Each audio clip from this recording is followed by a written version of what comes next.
ntabwo nibaza ukuntu umudamu w'imbu rwose ingano z'urugo zimunanira ubuse koko dore ko kimeze ntabwo nibaza ukuntu wowe wifata inshingano z'urugo zikakunanira urumva wose wanurira nta soni wowe Ana yanjye koko wese ni iki washoboye ntabwo ari gusa noneho abadamu b'iki gihe ni ibigoyi ngukuye mu cyaro ejo bundi ibijumba bikwishe n'ibishyimbo n'amateke n'imyumbati urenzeho amazi n'agakoma utangiye kumwemera uri igikize wowe banza nyine undebe nyine wasa n'abikwiriye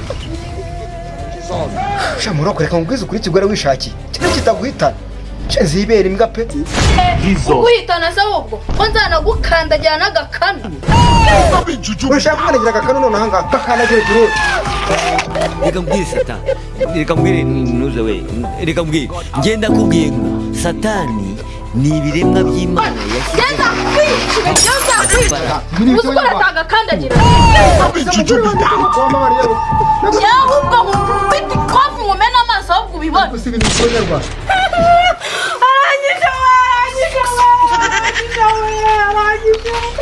suko umuntu arengana ndakwisha unkubise hasi ubise wese mudugu baranyishe umugabo wanjye aranyiciye njyewe ubu aka kanya nkeneye gatanya bangukana n'iki nkeneye kumva nawe n'urw'abagabo wowe uzahura n'ibindi ariko yego rwose banguka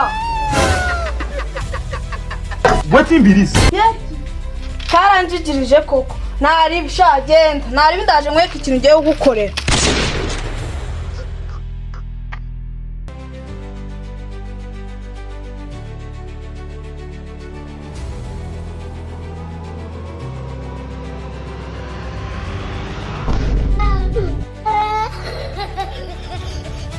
ubu nyihanganeho gato hari ikibazo ngiye gukemura turavugana mu kanya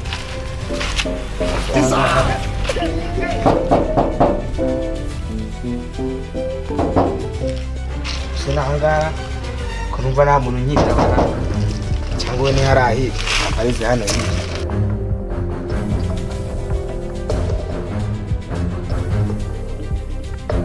hirya uragarutse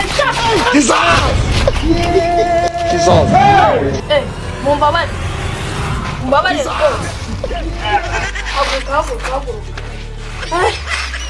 nazi ko ari wa mugabo wanjye rwose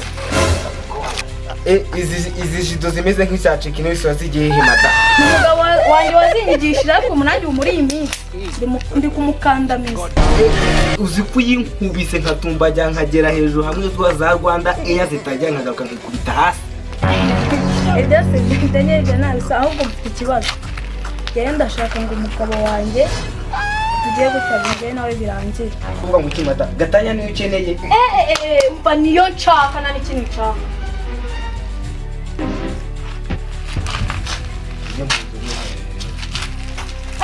uretse gato harimo akana ako gatubumbure kagende icyo nikora bwombo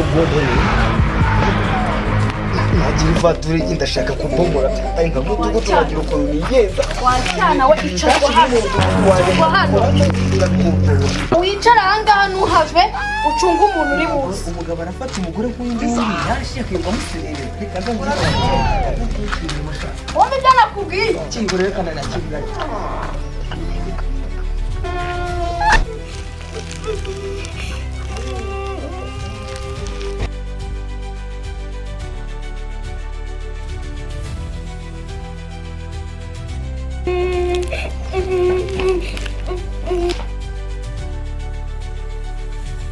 Fabio, kuranga imeze bite?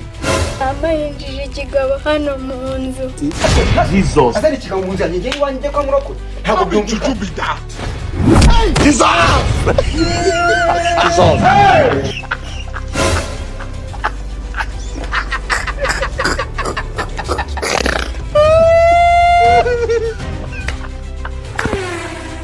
Iyi nkuru rero ngire ngo hari bamwe yigishije. Uyu mugore amaze gushwana n'umugabo we, arangije umugabo we arirukanka. Nyuma yaho umudugudu aje gukemura ibibazo, ubonye ibintu bibaye. Umugabo agize gutya yanze ngo agaruke, asanze umugore ari kumuca inyuma. Ubwo namwe bagabo mwitonde pe. Mbega mama w'indaya, Yesu we.